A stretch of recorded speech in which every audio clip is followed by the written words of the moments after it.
Hello, and welcome to Poems On. This is the sixth poem in the series. This one is on the theme of parents and children, the second of those. My name is Al Basil, and my guests today are Julie Kane and Greg Delanty. Welcome to you two. It's good to see you.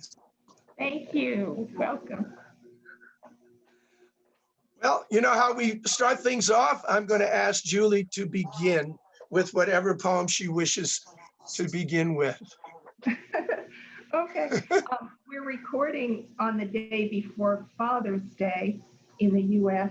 So I'm especially thinking of my father today, and I'm going to read a poem called In Summer, My Father.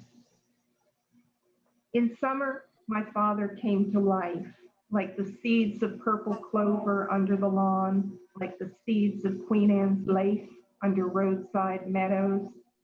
In summer, my father stood knee-deep in the sea that could not drown him, being born in a sailor's call, in the bracing Atlantic, and cupped his hands and drank.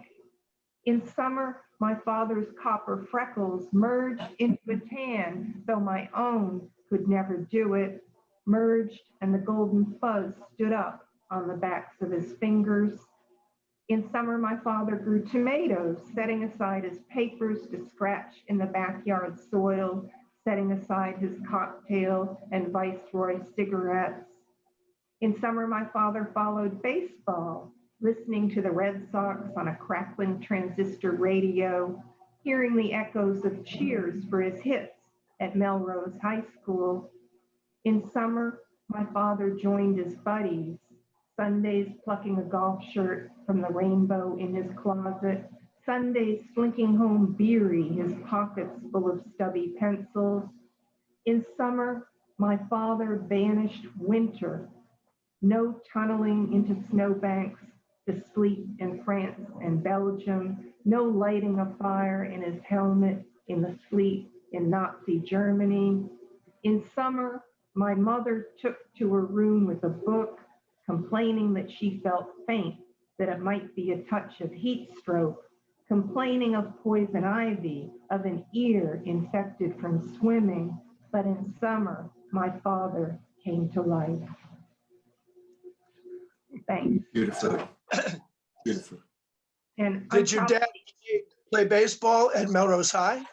He did, and then he played for a year at Boston University before he was drafted into World War II. Yes. Yeah. Wow. I really like that poem, this poem, Julie.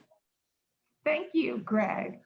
We talked about what other things earlier on, but I really like it. So keep that, don't do, all right? All right.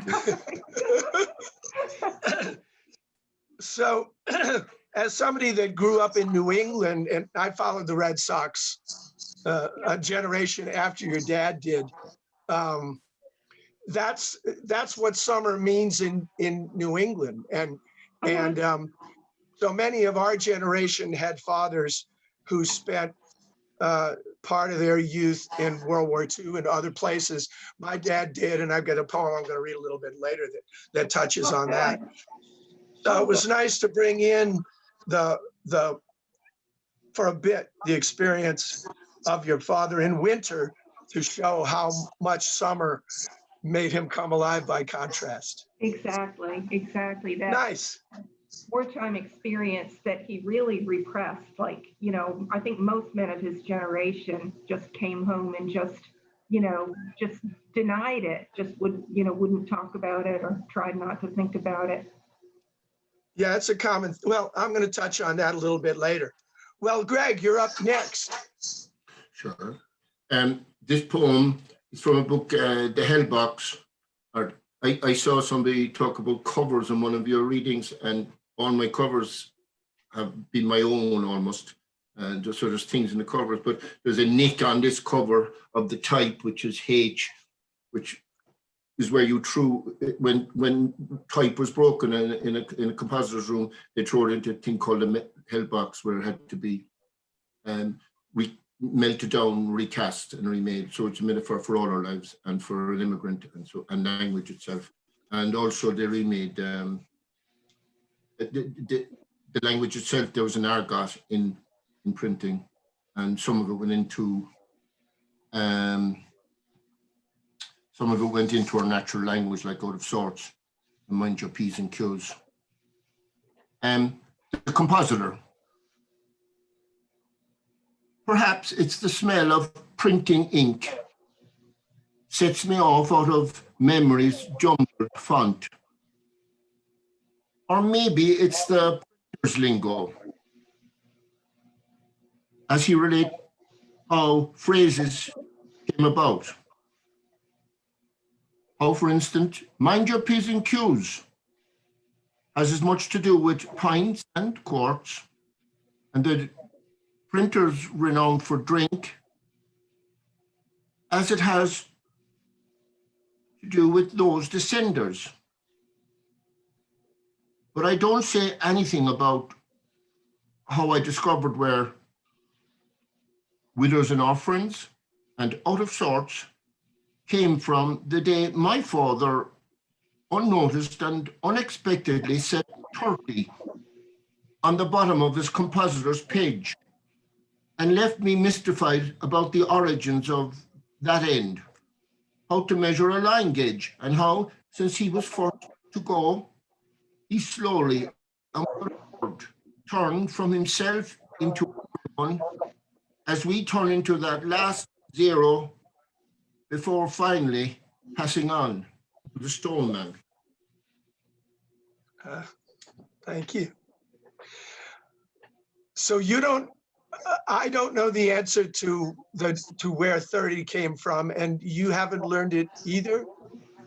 No, I've asked a lot of people, printers, but journalists do it at the end and in a printing shop when it's set, but they don't know. I've checked and checked at the time. Maybe if somebody here does know, let me know, please. Yeah, press releases too. That's how I was taught. Really?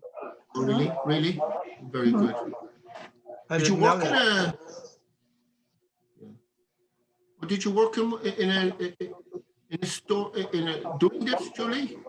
In what? Have you said? Did you work in a printing office or a journalist? Oh, no, I've just had to send out press releases, in various. Oh, right. Jobs. And you put 30, yeah. Yes. Amazing. Anyway, if you find out. Thank you. Yeah, it's something I'd like to know. I'm going to go next, if you don't mind. And this one is about both my parents and me. I was part of the nuclear family. I'm the only child, which means that I had the vote that broke the tie in many a family situation. Not everyone, but some of them. This one's called A Liver Sausage Dinner. One day on Atwell's Avenue, I passed a butcher's shop. The Hill was still Italian then, a neighborhood that mostly served its own. Now it's gone international. A hand-drawn window sign said, liver sausage. And I remembered once my father said he'd loved them as a kid, but hadn't had or even seen one, and he couldn't say how long. They mixed in bits of orange peel, he said, that cut the liver taste. His mouth would water at the thought of them, but now nobody seemed to sell them anymore. I bought a package. This was on a Friday. Next day, I would be driving north to visit.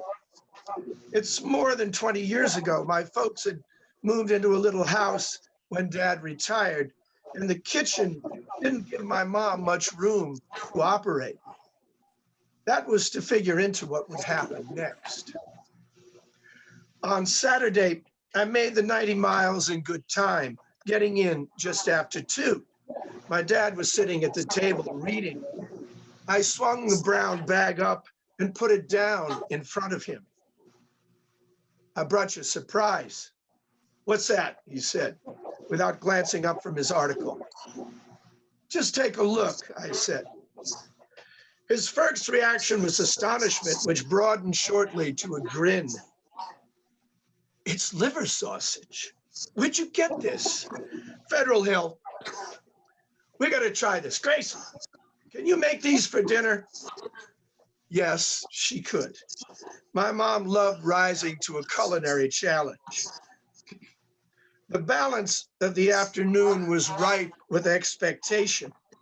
When at 5, my mom got out a roasting pan, my hawk-eyed dad barked, "What's that for?" Suspicion in his tone, for he was on familiar terms with pans and burners, having been an Army cook in the Pacific during World War II. He'd cook for hundreds at a time and made do with powdered eggs and bartered produce. "I'll brown them in the oven with potatoes and cut up peppers," my mom reported calmly. Till now, her mastery had been unquestioned. "That's not the way you make a liver sausage," my dad said evenly, his patience for the uninitiated audible. "Oh yeah," my mom said, rising to the bait. "And how is that?" "You fry them in a skillet with some onions," Dad replied. No act partook more of the sacred in our house than choosing, handling, and preparing food. Each daily meal was biblical. I sensed a sudden rise of storm clouds and assumed my customary role to keep the peace, stretching out my arms, palms down. "Hear me, O Israel." A homespun Solomon, I uttered a decree. "We will divide the sausages. You make them one way, you the other, and we'll all judge the results."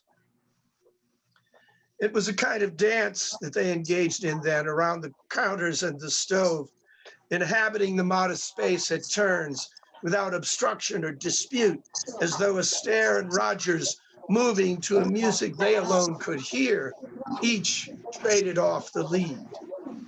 When done at last, the difference from dance was dinner.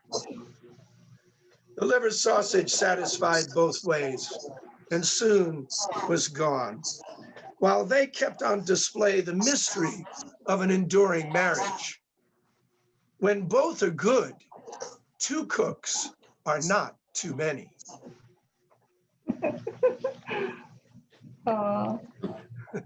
Do you cook either one of those recipes today, Al? I can't take the idea of a liver sausage. I cook some of my mother's recipes, but I'm not that crazy. But I'll eat liver and bacon, but other than that, putting it in a sausage is not for me. I get it, yeah. I grew up in, my mother came from the old part of Cork, Cork City, and the food of the poor people, in a way, was passed on, which would have been sausage, black pudding, white pudding with blood sausage, and so forth. And I still love them. There was drisheen and tripe every Saturday. I think we, sure, it sounds terrible, but actually we do the same ourselves, animals, really. I mean, I remember eating a chop or a chicken or whatever. I'm not saying you do, but if you eat meat, I think that, I think that just for me, like, it's not quite fair to look down on the food that they ate, I'm sorry, the poor people didn't have much of a choice. I know you didn't put us back, but no, I don't look down on it at all. My mother made tripe all the time. I mean, we were. Yeah. Wait, did you like tripe? Did you like it? I couldn't stand. Drisheen was another. Did you like it? Well, tripe, that's tripe. I tried it. I wasn't crazy about it. Everything else that my mother made, I mean, polenta, which is cornmeal, it's very much peasant fare. I like polenta a lot. I like most everything, but liver sausage just didn't sit with me. And tripe I wasn't nuts about, but practically everything else. I inherited a taste for shellfish from my dad, so I love oysters and clams and things like that. So I'm no highbrow when it comes to cuisine by any means. Yeah. So, I didn't mean. No, I'm not either. Did you eat liver sausage yourself? Yeah, we had different things. We had liver, lamb's liver. There was different types of livers, and I actually have bought it here, and I didn't like it here. Whether it was the way my mother made it, I don't know. I actually was vegetarian, didn't eat any meat for 6 years because I don't like what we do to animals. But I just got too weak, and I grew up every day where I grew up was meat, as I'm sure you do. I don't know, but in European, we had meat every day. But anyway, I don't. It's just the world they came from was so different. I don't think we have any idea in some ways, of the poverty that some of them went through. Well, that's why my grandparents came here, and I'm going to read something about one of my grandparents a little bit later. And yeah, they came from Sicily to escape what they called la miseria. There was nothing for them there, so they came here. Yeah. So yeah, that's those. I knew those people. I love my grandparents, and my grandfather was a shepherd. So, and then he made shoes. When he came here, he made shoes. So that's the American story, as you say. I mean, we're immigrants. That's we either acknowledge it or we don't. But I'm proud of it. Just not nuts about liver. So all right, we've made one round, and so we're back up to Julie again. Take it away. I just recalled that I have a poem with liver in it that has to do with family and parents and grandparents. It's a little sequence of 4 villanelles. The first 2 are about my grandparent couples, the third one about my parents, their relationship, and the fourth one about the couple in Eugene O'Neill's Long Day's Journey into Night. It's called Family Dramas, Act 1, the Glenn Kanes, my dad's side. Whatever time the boys got home for dinner, dinner would be ready because something gray was always bobbing in a long, slow simmer on the gas stove. Next to the electric ringer my aunt had won for once on opening day of the A&P that sold the meat for dinner. Boiled past telling, was it beef or liver? Now and then some washed up horse or greyhound won against long odds, and then the simmer of her long, slow anger wouldn't breach the inner surface of the cookpot of her rage, though she'd slam down plates as she dished out dinner, grandma eating in her room, having lingered decades in her sickbed since her husband went away, and her heart boiled over from its long, slow simmer. Most nights they'd slink home losers or sinners, steak knives and teeth tearing into that gray sodden substance being served up for dinner, words trying edges on what had long simmered. And then the one about my mother's parents, Act 2, the Lynch Splains. Mary on the wall in my grandmother's room with a holy palm frond stuck behind the frame looked like a hussy with an ostrich plume in her hat by the dresser with my sin perfume and a silverback brush. But the walls were quite plain across the hallway in my grandfather's room, and even a child could safely assume that the bedrooms and silences meant that some shame still lurked, like a hussy in an ostrich plume. Grandma made Mary Jane cocktails, 1 teaspoon of cherry juice, making the ginger ale stain, while Grandpa just yelled at us, "Go to your room," when we stepped in his garden or banged out of tune on his precious piano. Our room was the same that my mother had slept in. It's Mary, too, plumed. Past 40, I learned what they took to their tombs. Once at home from school with stomach pains, my mother found them in the living room, her mother and the priest, like a bride and groom. Act 3, we 3 little girls would be sent outside. She liked to call the street a cul-de-sac whenever the 2 of them had to fight. Although we were in our rooms the night she shattered glass after glass after glass on the bricks around the fireside, clutching our teddy bears, terrified, and even then, their words were held back. Whenever the two of them had to fight, we'd take our bikes for a good long ride or play with our trolls or mouse the cat, and it could get dark and cold outside. We too had truths we had to hide, the times he begged for a loan of cash from our China pigs. We knew they'd fight if we told, the times she cried and dinner was milk and sugar smacks. Although we were always sent outside, their words still burned like dead stars light. One more, and this is Act 4, The Cabin Tyrones.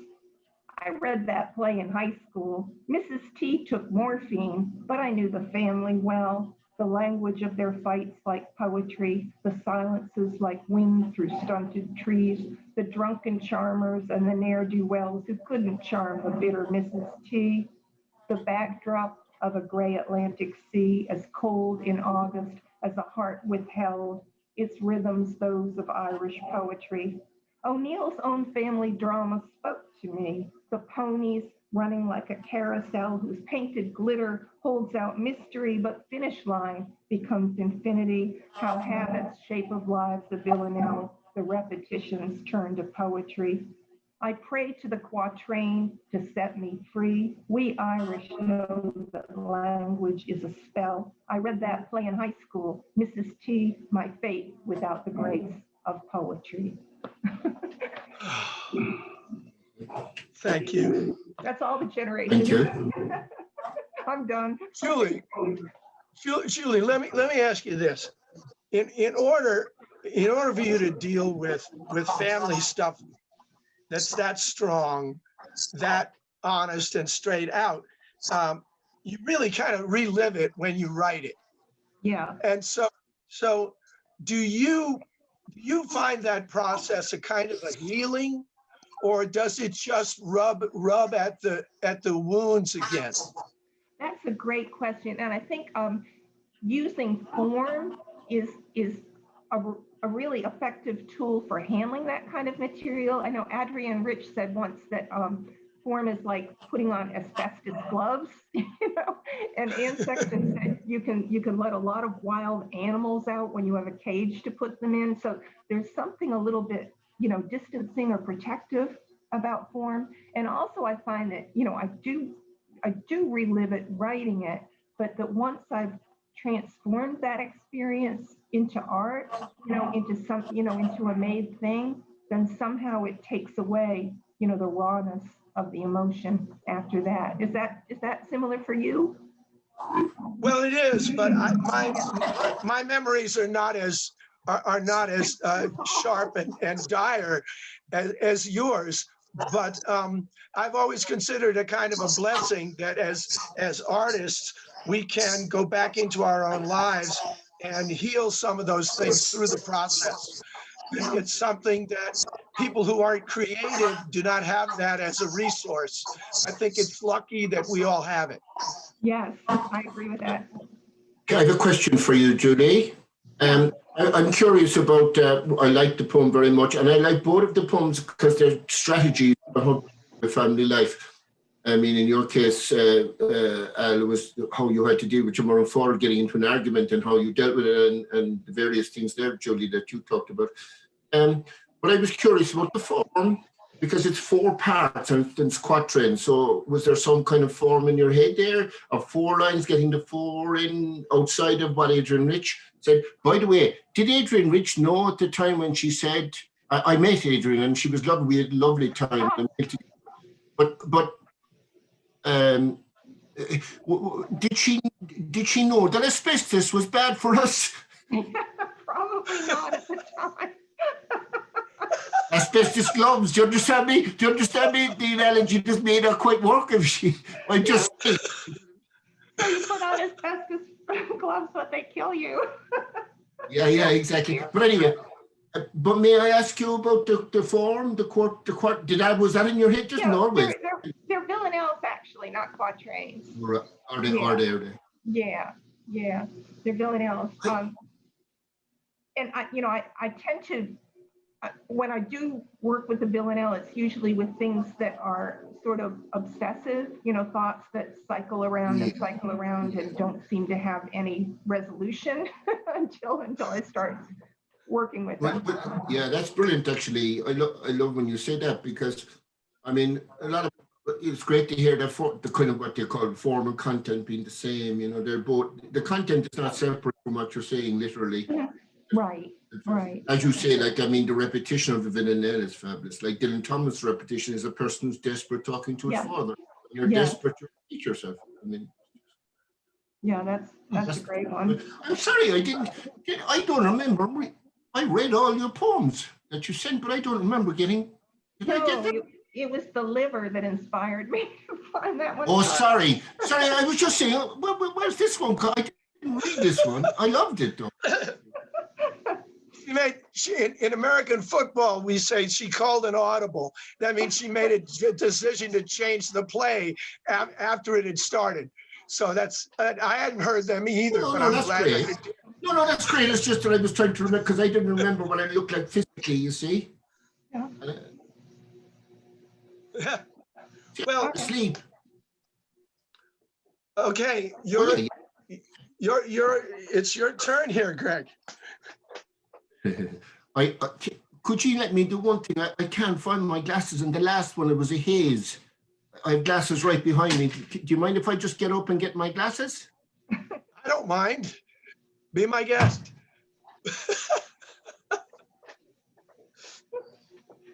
I had glasses on the table, but they've disappeared. Excuse me. This one is to my mother, and The Hell Box was a book really about men and fatherhood.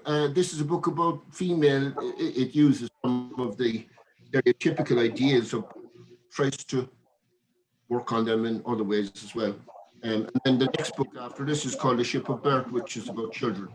But I was given the job at home of threading the needle, because my eyes were better than Mammy and Daddy's and Norm and my brother. So my mother would give me that job, and that was my job. One of the jobs you gave me kind of. And there's a reference here. Well, I tell. Rag and Bone shop. There was a rag and bone man came to our park, we call it, our neighborhood. It was the old rag and bone man. They used to sell. You brought out the bones and the rags, but in my time it was the bones were gone to be melted down, or the rags to be reused, and you toy or something. So it's not just a little Yeats reference. And Amadon means a fool. I wasn't good at school. All the way through, I was supposed to be slow, but I had dyslexia. Nobody knew what that was then. Yep. To my mother, Eileen. I'm threading the eye of the needle for you again. That is my specially appointed task, my gift that you gave me. Ma, watch me slip this camel of words through. Yes. Rich we are still, even if your needlework has long since gone with the rag and bone man, and Dad never came home one day, or Dad. Work, work, work.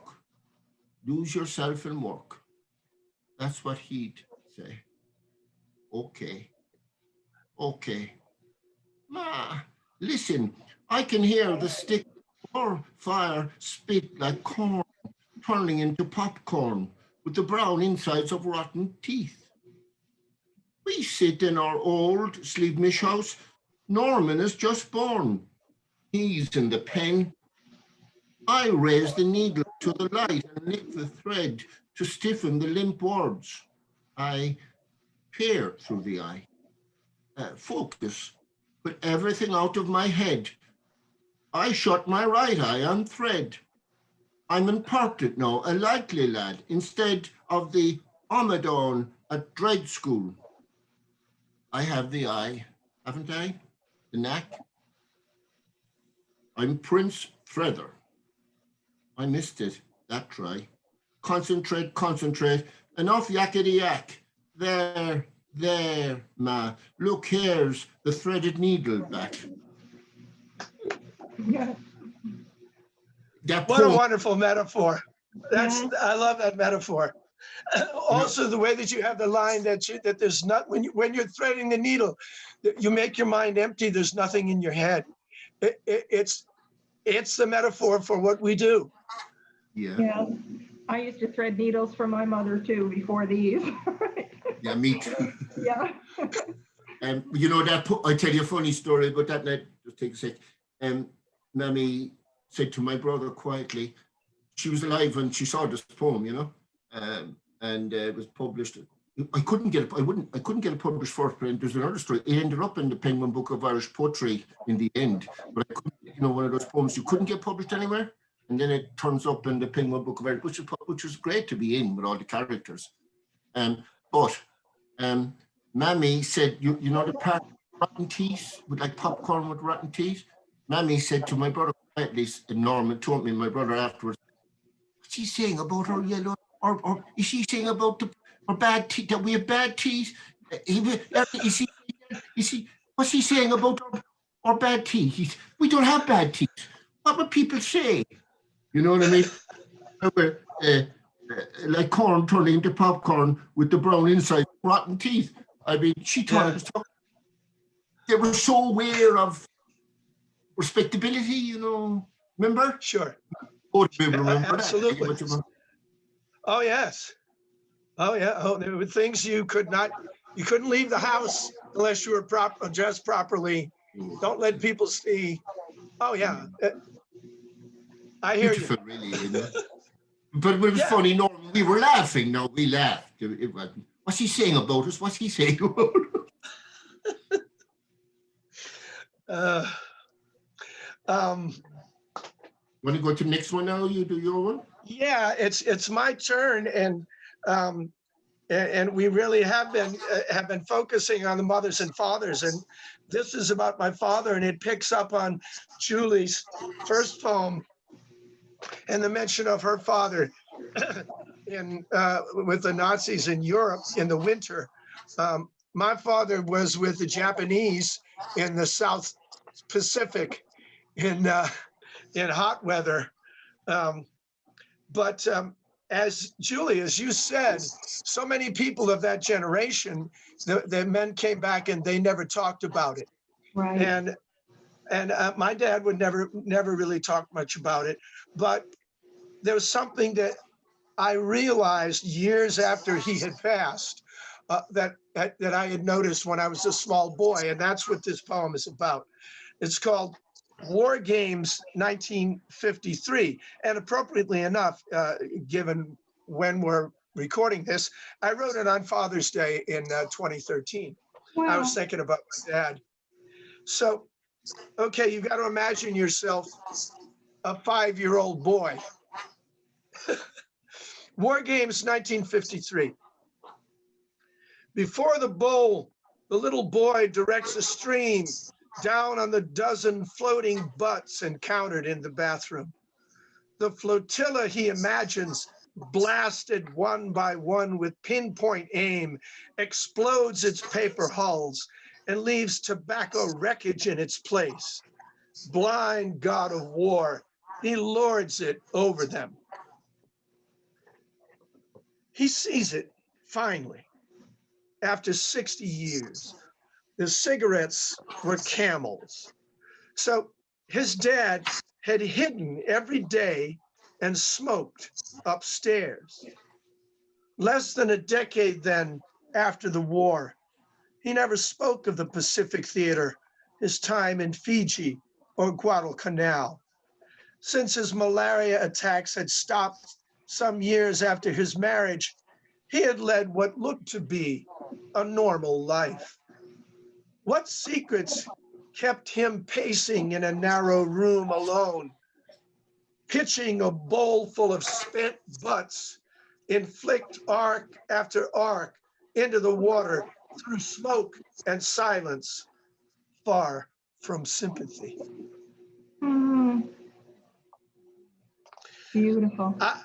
I I'm not a smoker, but it must take a while to smoke 20 cigarettes. That's all Wouldn't Jack, it? yeah.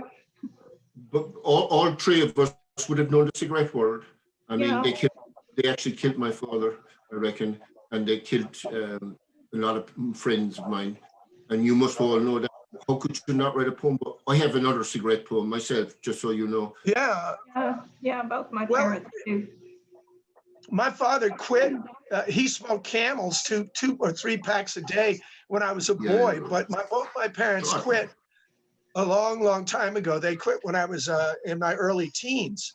So, but when he was smoking, just the thought, I never realized until 60 years later that in order for there to be that many cigarette butts floating in the toilet, he must have been hiding in there, smoking all by himself. And I wish I knew, but he must have gone through things that he never shared with us. Yeah. And I was too young to realize what it meant until many, many decades later. Oh, So that's the tragedy of being getting older and the parents dead, and we can't remember what we'd have liked to have said to them, you know. Yeah. I mean, I had a yeah, lovely dad and I was very good with him. My mother was a different type of person, more like me, and difficult sometimes perhaps, but lovely too in her way. But the things I'd like to have say, sit down with them now and say, oh. It takes about 7 minutes to smoke a cigarette. I'm an ex-smoker since, it's been decades since I quit. But, back when everybody smoked, there was a thing called cigarette time, referred to in some songs and things. And Edna St. Vincent Millay has a sonnet that begins only until the cigarette has ended and the last long ashes fall upon the floor, blah, blah, blah. Will I permit myself to think of you? It's like the cigarette as a unit of time. I can't imagine smoking an entire pack. there were at least 12 to 15 of these butts, and Camels, they didn't have filters, so there were just these little 3/4 inch, 1/2 inch things floating. And that would have been 20 would have been fairly normal. Some people smoked up to 40 or 80 a day. They might have died a day, but not during one visit to the bathroom. No. I understand that part. Yeah. Sorry, I get that. That's sad. Yeah. My dad, when he had a heart attack, used to go. I told him at the end because I knew he was miserable. Go in and have a cigarette, but say nothing. Yeah. My dad in the hospital for a heart attack went down the hall to the visitors waiting room where they still allowed smoking back then, and looked for longer butts that he could smoke secretly. Break your heart, Oh my God. Break your heart. Break your heart, It was a different time. The one thing I don't want my son to do is to please don't smoke. Just don't smoke cigarettes. That'll kill me. I mean, and I smoke myself, but I used to smoke with a drink. It was more of a social, that kind of what they call it, but that was a long time. Yeah. And wow. Well, look at what we've unearthed here with some of these memories. I know. All right, well, we're coming back around to you now.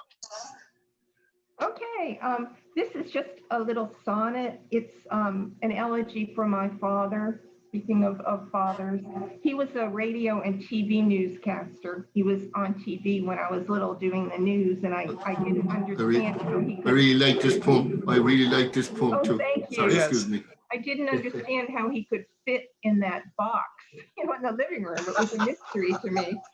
And also, he had the most beautiful, deep voice, beautiful, resonant, deep speaking voice. People literally, turned their heads when they heard it in public places. This is Death of a Newsman.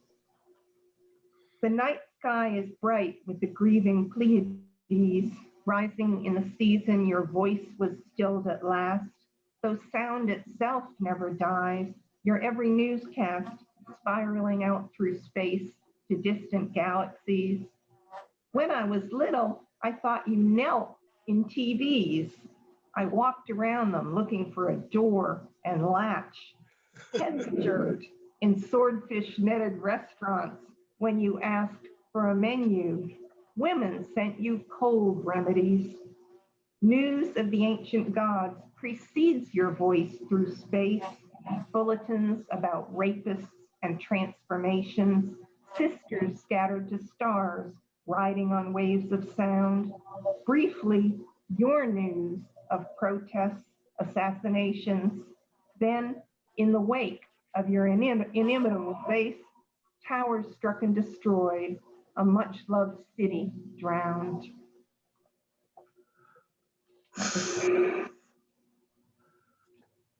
When was the end of his career? Let's see, he died in 2000, but he retired from broadcasting probably in the 90s sometime.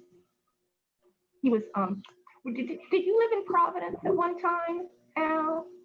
Yeah, I live in East Providence now. I lived in Providence until for about 20 years. He was on WPRO TV.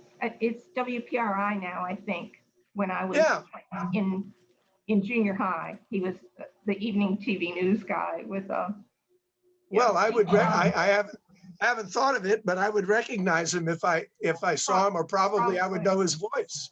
Probably. Was it Chris Clark in sports? Chris Clark was the sports guy. And Steve Schatz was one of the guys who anchored with him. Yeah. Well, then I would absolutely recognize him. That's funny. Wow. Yeah. So now I've lost my place. Where are we? Did you just read? Yeah. We're coming up on Greg.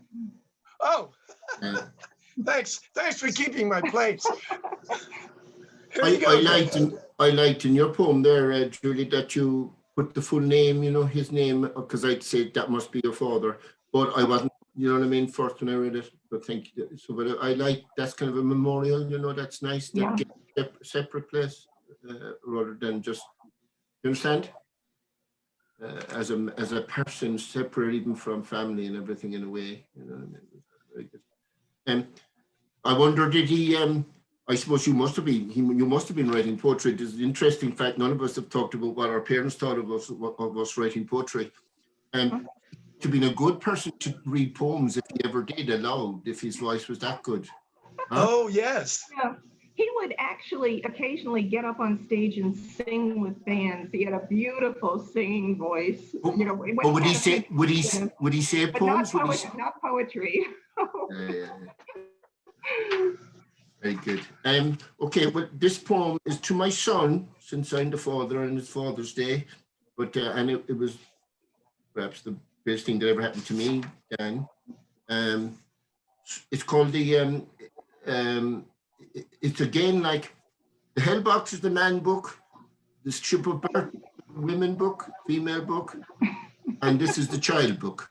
You can see the child in that thing that we sent out into space to persuade poor aliens or people that we were civilized, but of course we weren't. That's what the poem. There's a child. I put a child into the thing, and that was the cover of the English version of it, which is a trompe-l'oeil painting of a guy. It's a fantastic live painting. It looks like the guy's coming out. The child is coming out. Yeah, it does. But anyway, the alien, again, a poem to a child and looking at a ultrasound.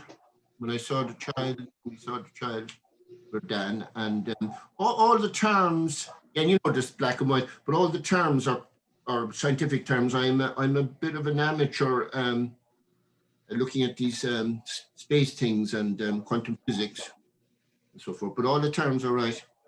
The alien.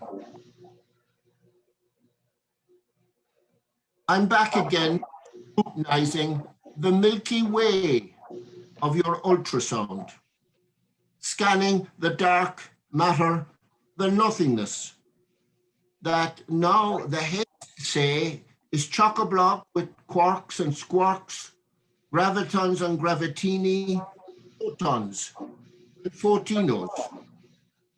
Or sprout, who art there inside the spacecraft of your the time capsule of the printout, whirling and whirling toward. it's all daft on this earth, or alien in the heavens, or Martian, or little green man. We're anxious to make contact, to ask divers questions about the heavendom you hail from, to discuss the whole shebang of the beginning and end, the pre-Big Bang time, before you forget the why and lie of thy first place. And, our friend, to say welcome, that we mean no harm, we'd die for you even, that we pray you're not here to subdue us, that we'd put away our ray guns, missiles, attitude, and share our world with you, little big head, if only you stay. Oh, I love that. yeah. How old is your son? He's 20. Very lovely boy. He must know this poem. What does he think of it? When we never, his mother and myself, we never punished Dan. We never gave times out and stuff like that. But there was a point, like Dan used to have to go to a lot of demonstrations or whatever I used to go to, or readings, and on my back, and he'd have to sit in the back of the reading, and he hated it. Like as a young fellow, of course he would. He didn't hate it would be wrong, too strong a word, but he just was, you know, but he put up with it.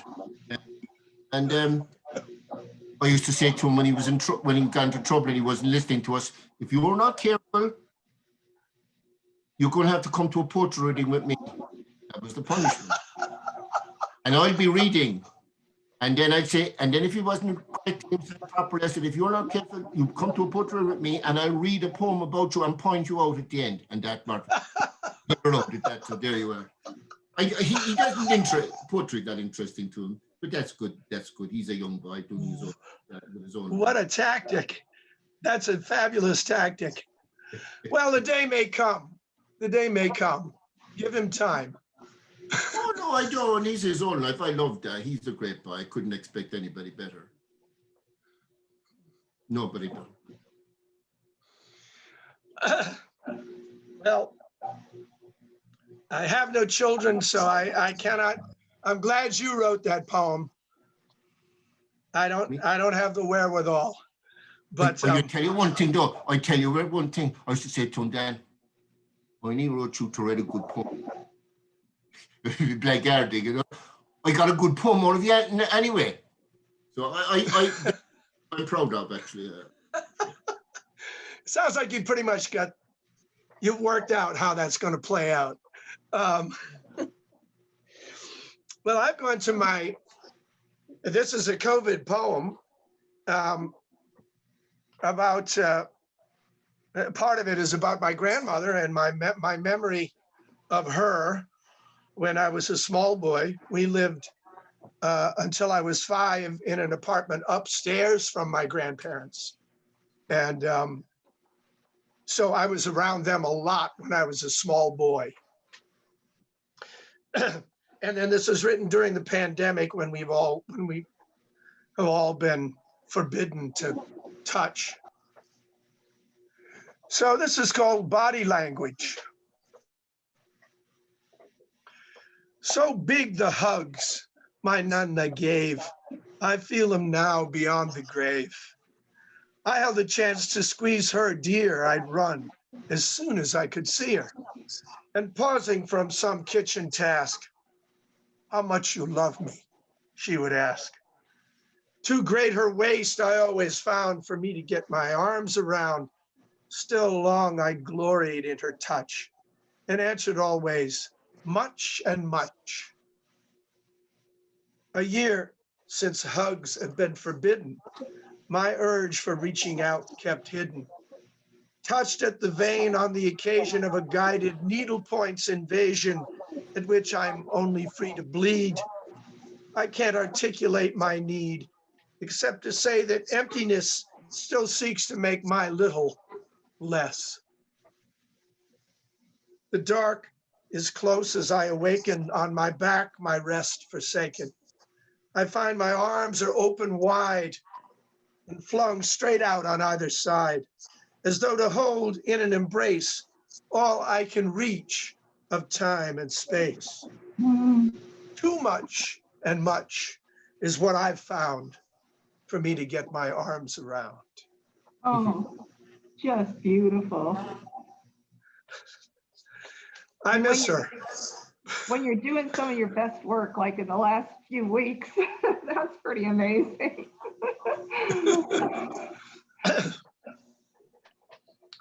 Well, is that only just written?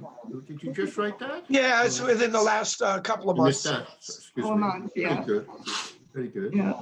Yeah, since I have a book that came out at the end of March, and this is since now I'm starting to accumulate new ones, and this is one of the new ones. Yes. Yeah, but I'm a hugger. I mean, you know, Italians are gregarious, and we're huggers, and it's been a hard sentence that's been visited on my head for the last year and a half. I can't hug anybody. It's just wrong. Strange. So, but that I'm glad you like it. It's so that memory is for me is so strong. Beautiful. Well, thank you. That ends the cycle, which brings us to the last go round. And so Julie gets to lead off the last dance here. All right.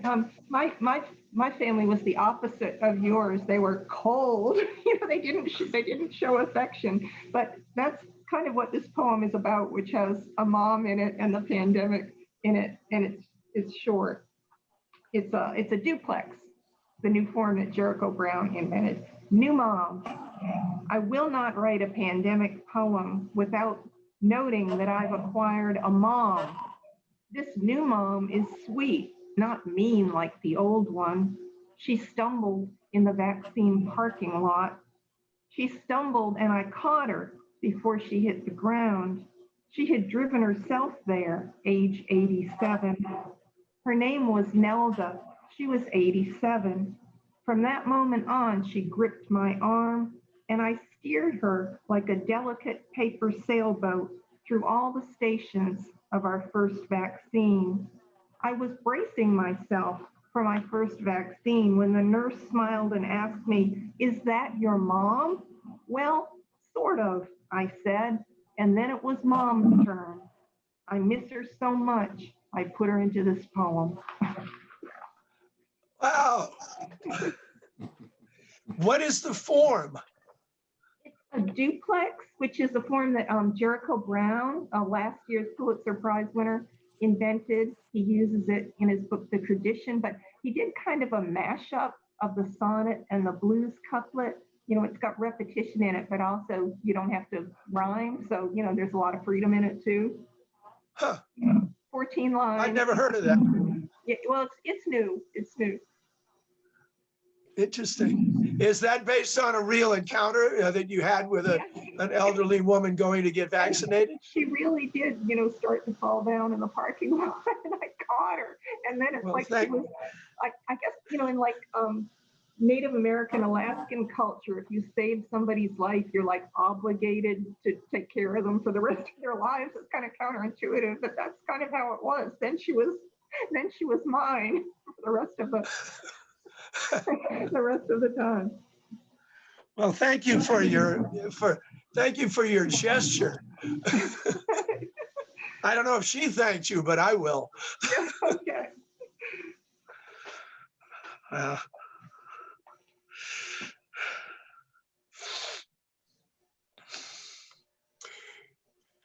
Shall we go on, or are you going to weigh in, Greg? No, I just liked the poem, but I actually need to see it. I read it and I really liked it. We talk. Do you understand me? Yeah. Very curious about, I'm sorry, about this new form, the sonnet thing. Good. Yeah, I mean, It's fun. I shook my head, but I can't picture it. I would like to see it on the page, Okay, I'll send it. just as you. Yeah, thank you. Can you, well, anyway, I'm going to read 4 poems, 4 parts of the new book one more time.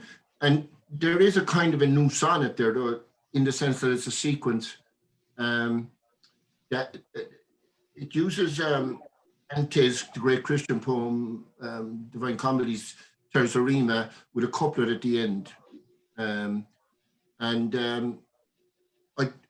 But it's with both animals and plants. And there's no animal plants in the Christian world, in Dante's world. It's all human beings. So it's kind of a correction of the Christian world, you know. And the sonnet sequence, only one person has done it.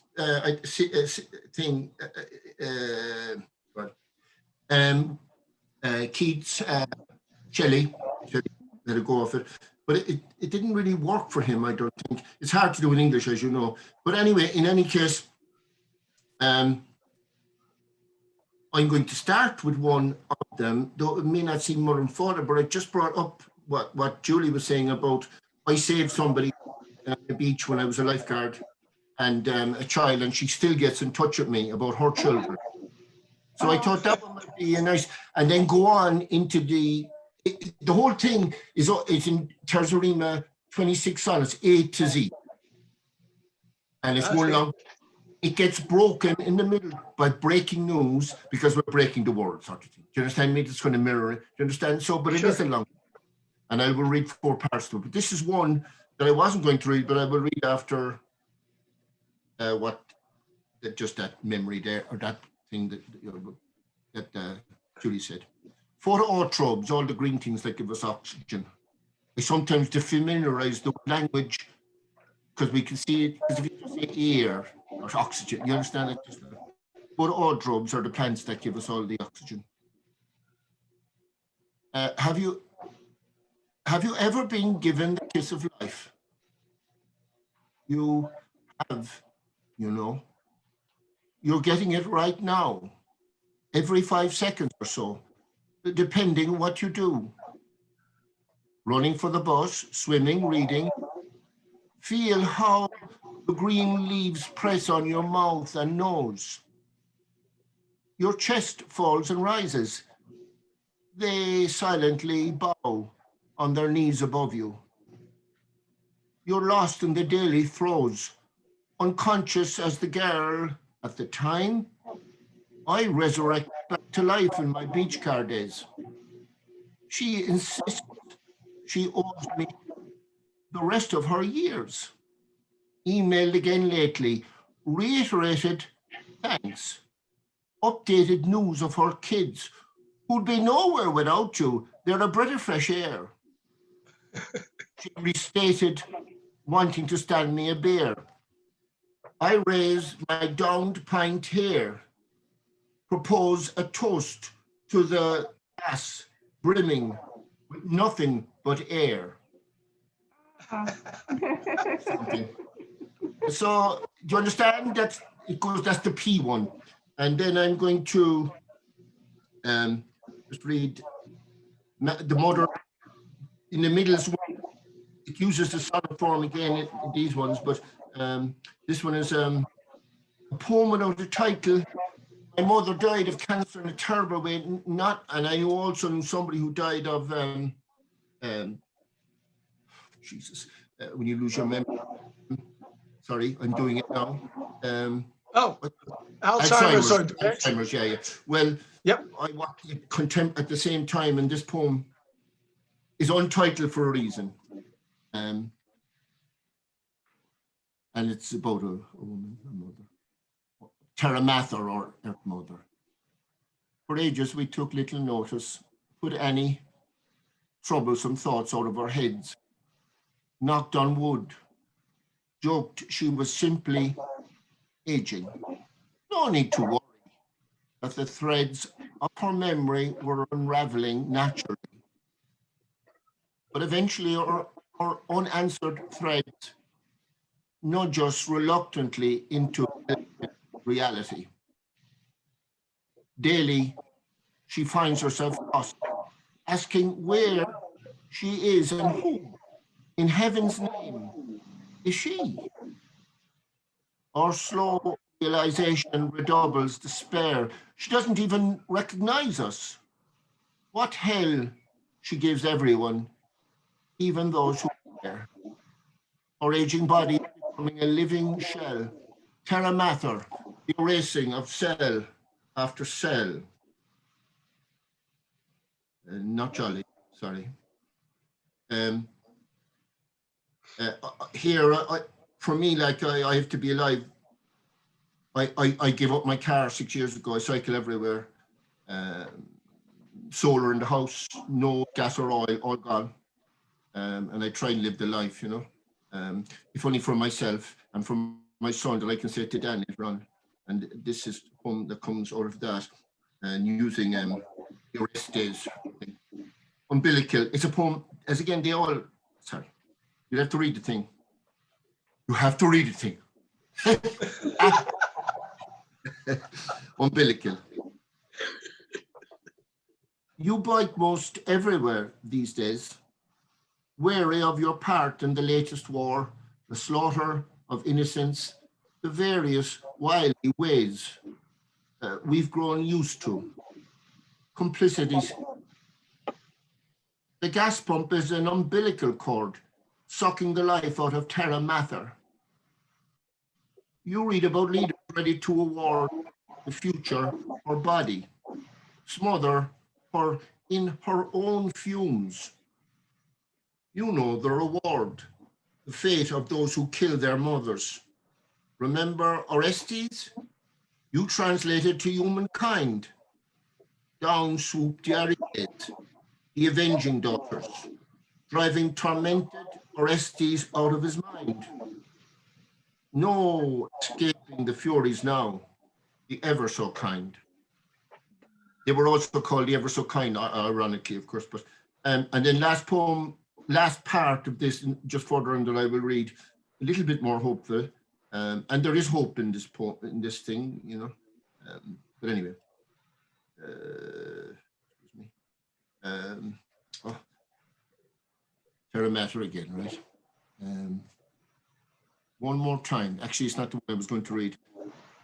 One more time. Call the earth female as of old. She needs to be placed pronto in the recovery position. Gently hold her chin up. Bend the left arm at the elbow. Hand above the head, palm facing down. Waving goodbye or hello. Set the right arm straight and in line with her side. Quickly tuck the left foot up against the right knee. Watch for a sign of breathing. Don't forget to clear out the mouth, airwaves. She may need the kiss of life. She'll recover for sure, only without us maybe.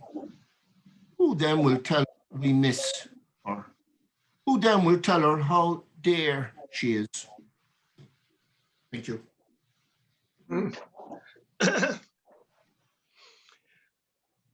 Thank you for bringing it. Sorry for destroying the whole evening. No. I mean, you brought the big mother in, the Earth Mother. Absolutely. Why not? Why not? It's very appropriate. My mother was while my mother was dying, I meant to say she was dying of cancer, and she becomes Mother Earth at the end, and in it, too long to read. Well, it's a very good segue for me because I want to conclude the proceedings by reading a poem about my mother and actually her own end. And she also died of cancer. And I was fortunate to be there with her for much of the last of her last days. And that turned out actually to be a great blessing. And this poem is called 85 If. I wrote it on what would have been her 85th birthday had she survived. So this was written on the 31st of January, back in 2007. 85, if. The whump of iron on cotton. My left arm descended in a shallow arc that lulled me, affording comfort in the repetition. I stood where I've seen her stand at least 1,000 times over the ironing board that folded down out of the wall beside the coat closet in the front room. Silent, she sat off to my left. I'd moved the chair, the one she'd never used until her sickness drove her into inactivity, from the far wall, so she could see the set, the one she'd never watched, more easily. And it cut down the number of her steps, the one she had to take so slowly now to get there from the kitchen.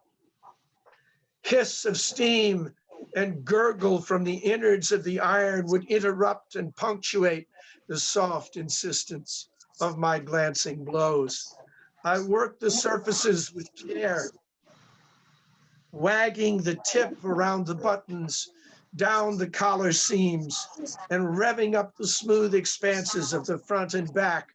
The easy busyness, a blessing I saw now she had enjoyed for all those years when I had watched her iron. The spray starch sputtered. I put down the can and dipped the iron's tip down to the spots of wet. Repeated questioning ensued. I pressed until the surface gleamed again.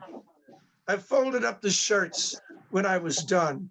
She asked to see them, and she ran her hands so lightly over one I might have missed how much her fingers told her. It was dry, the collar starched but not too glossy, smooth without a hint of scorching, folded up neatly, just like new. Then the pronouncement, "You do a good job." Mild astonishment combined with pride and followed by relief had found its way into her voice. And then, directed half to me, half to herself, and quieter in a way I'd never heard, she said, "Then I won't worry now. You're in good hands." Her cancer had returned that spring. We knew what every day together meant, but we assumed a different normalcy now that she couldn't push. Her mastery over the world demanded her attention. It always had. She'd never dropped her guard. And hers alone. Depression child, she'd lit a candle at the altar. Self-reliance would be her creed. She couldn't quite believe a job she might have done could ever be done really right by anybody else. and surely not as well. So why have help? She did it all and did it all herself. She pounded through 10,000 dinners, paid the bills, hectored my dad and got him moving, though never at the pace she would have liked. Was cornucopia to family and friends. She was the whirlwind, and our world emerged out of her will, spun ceaselessly.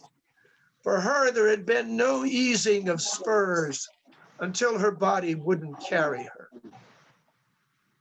So now she let go. And like horses loosed so long ago she had forgotten them and saw them as though new when they returned, the lessons came. I think she was surprised to learn how trusting me to do for her after a lifetime, mine, when it had been the other way around, would make her feel. I hope it brought her back to 5 again, when parents would provide, and to accept was all her role. Before her march began and she put up her arms against the world. I know it was a lesson learned in time to let her turn to me, to help her die. for later in the hospital, weeks after the doctors told me any time now. Days before the end, I at her bedside by ourselves. She said, half puzzled, half dismayed, "What's happening to me? I don't like it." I didn't have to search for what to say. "You're still facing this world," I said. "You need to turn and face the other way." And she, who'd shook the earth and might have upbraided heaven, took it to heart and said yes to it all. So we moved closer as she moved away. There have been lives more blessed, but ours will do. Thank you. Very good end. Yeah. I laughed when she talked about how you couldn't do it right. I mean, I tried to clean the, my mammy used to give out about the washing, do the wear, no dry, putting it in the washing, whatever, the dry, Yes. dish dry. There was no such thing as that. And mammy, we'd do it and I'd try and do it, and it was never right. You couldn't get everything had to be done. That's why I laughed. Sorry. Well, no, don't be sorry, because this happens to be about my mother, but it's about mothers. Yeah. It's beautiful. It's all, it's our mothers. It's a common heritage, I'm sure, for many, many, many, many children. Oh, yeah. So I'm glad you laughed, because it made me feel a little less alone. So thank you. I remember my mother coming in the kitchen and redoing the way I'd stack the dishwasher when she was going through chemo, dying of cancer. And I was there, I was like, "No, you did it wrong. Here's how you do it." But this is one of the important lessons that as children we had to learn, and that is when you reach the last part of your life and your powers are dwindling. It's the King Lear story. You want to assert your way of doing things somehow still in the world that you have to leave. And so it's so important to not to limit when those moments arrive with our parents, when they want to express themselves in that way, to let them do it, because that's what they have left to do, to feel like themselves. And it's got to be the greatest fear that we will all face, is no longer feeling like ourselves as we approach our end. So those are small blessings that we can still give them. It's important that we do them. That's a beautiful way to put it, the small blessings we can give them. Well, that was what I learned. I mean, I had to learn. I didn't know anything. I had to learn by going through it. And I realized this is what she needs. So, I actually have a poem at my mother's deathbed. I wrote a poem just after sitting at my mother after flying away from America. She stayed alive until I got there, basically, I think, and she was gone. But she felt when I felt her. Anyway, she was there when she came back, just very briefly. But the poem, there's a line where people can't feel when I'm there sitting down, the most peaceful night I ever knew. And sitting by my mother dying is an odd thing to say, and there partly is because I knew it was over. Yes. But I'll tell you. The cancer and so forth, but it also was there's a strange thing to say here, and there was the freedom of not having your parents anymore, which was sad and terrifying. Not terrifying. I didn't have to worry about my mother, because Mammy was right up to the end, but be on to me. She'd sit me, Gregory, she said, "Gregory, sit down, I want to talk to you."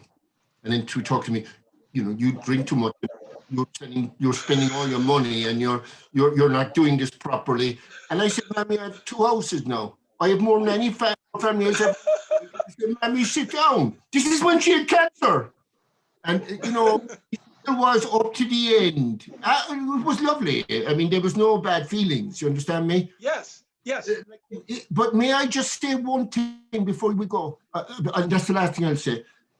My mother was like, it sounds like both of your mothers were perfectionists in what they do. They had to do it only themselves. Our house was a tidy house. You need to have wings to get in, and the water would even have to be dry. Do you know, I should tell, right? Everything was tidy and everything. You couldn't even sit on a cushion. But I also think it was because my mother, in any case, I'm sure it might be, the mother stayed home. That means all the women stayed at home, and they didn't have a life outside of that. And it was horrible for some women. It suited maybe other women, I don't know. But it did not suit my mother, and we did not understand that, the three men in our house, my father, myself, and my brother. Though we were lovely to our mother, but we didn't understand it. We didn't understand why it hurt her. She got depression. She was neurotic about the tidiness. Mammy could have been good at, she wanted a job, but she couldn't in that world. It was the women being down. And that made them sick sometimes. Well, you know, I know what you're saying. I love that. And when I read your poem about your mother's last night, I loved it because I understood the quiet that you talked about. I was able to experience that with my own mother. But I will say that for some mothers in that generation, being the be all and the end all within the home, being the domestic goddess. I mean, being the daughter of Ceres, the god. I'm afraid my mother never thought of it like that. I tell you that much. Well, my mother did not like being a. Well, this was my great good luck, and hers was that she expressed herself creatively in that sphere. She was my model and my inspiration as far as becoming creative, but she didn't understand art and didn't listen to music and didn't read literature. But she was. Just because they didn't have an education, they were given no education, surely. But well, my mother had to go to the mills at 12. They didn't have a chance to get the that we learned. Yeah, but they were as intelligent as ourselves. They just didn't have our chance. Well, absolutely. But so you had to find a sphere in which you could operate. And all I'm saying is that she was very, very fulfilled in that sphere. And that's not for everyone. And you know, I feel bad because there were so many mothers who felt as your mother did, but I'm the exception, is all I can say. She loved us, but I knew that she was unhappy. I didn't understand why she was unhappy. And she was unhappy with my father, who was a very good man, but she was unhappy with her situation. She'd often say, I wish I was a nun, and I used to say to her, I wish you were too, ma'am. And really? Or she'd say, it's a man's world, regular. It's a man's world, it's a man's world. She'd say, oh, the other sayings she had, and they weren't, when I think of them now, like I say to other people didn't say that. Like there were other women, and maybe, like your mother, maybe they managed to handle this. You see, I just think that that's true for my situation, and I love my mother was fabulous. I am my mother now. I have all my sense of it. I have the drive. I have the spirit. Daddy was a gentleman, like my brother. So there, you know what I mean? Well, I will say this. I will say this. As artists, we tell the stories that we've been given. And I've been given a different story. So I can write a lot of positive stuff because that's what my life was like. My childhood was warm and supportive. I mean, I just have a different story to tell. So I'm doing my bit. But I want to say that mine is positive too. My mother loved us. My father loved us. I couldn't have had a better life. But I think that women She dealt could have. what was given to them in society. We're talking now. Julie surely will talk. I mean, I'm talking too much as a man. But I just, Yeah, how do you feel, Julie? Yeah, I identify very much with, you know, my mother too was really born a generation too early to really be able to, you know, to succeed at what she wanted to do.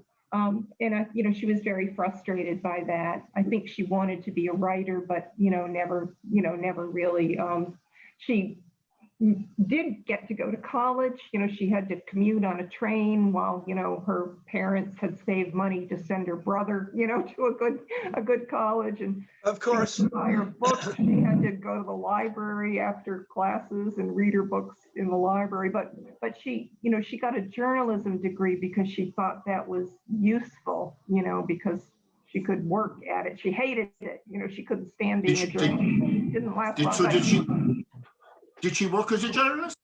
Very briefly. She hated, you know, if someone's house burned down, she didn't want to ask, you know, the family how they felt about it, or, you know, she hated it and didn't last long at it. But what she did when we were in junior high school, she went back to school. She was inspired by Martin Luther King, and she went back and got a degree, a master's in urban education, you know, and she became a teacher, you know, especially focusing on, you know, disadvantaged children. So, but she really wanted to be a writer. And you know, she published a few little short stories, you know, at one time, but, you know, not anything beyond that. It's extraordinary, though. I mean, even for a woman at that time to be able to do that, you know. Yeah. My mother wouldn't have had a glimmer of that. I mean, she left to work in the mills at 12, like the mills here. Same as the thing. She, well, in her bare feet. That was my grandparents' generation. You know, one worked in a factory. Yeah. Ireland was always a bit later. Let me ask you a question. Do you feel, I know this is true for my grandparents and my parents, that the limitations that they grew up suffering under, they were looking ahead. They always wanted their children's lives to be more realized than theirs were.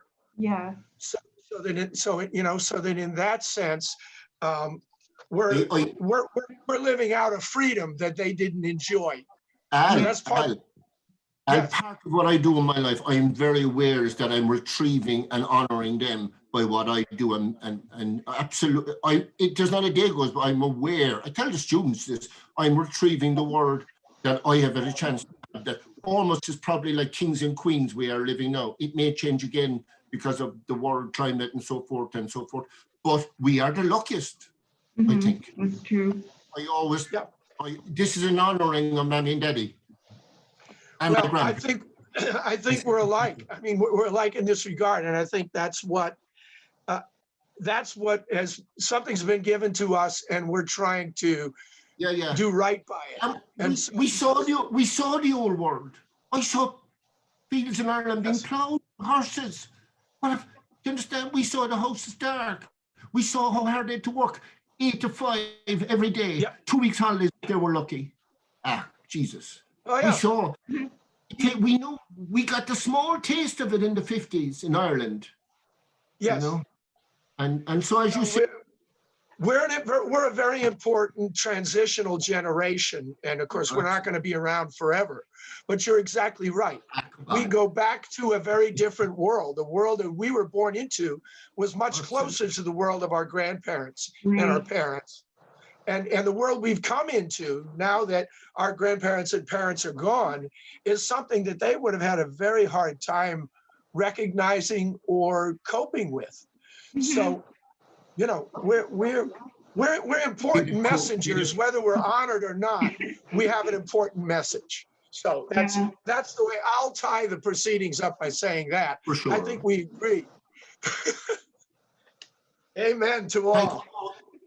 Well, thank you. This has been, I knew it was going to be lively, and it lived up fully to its billing.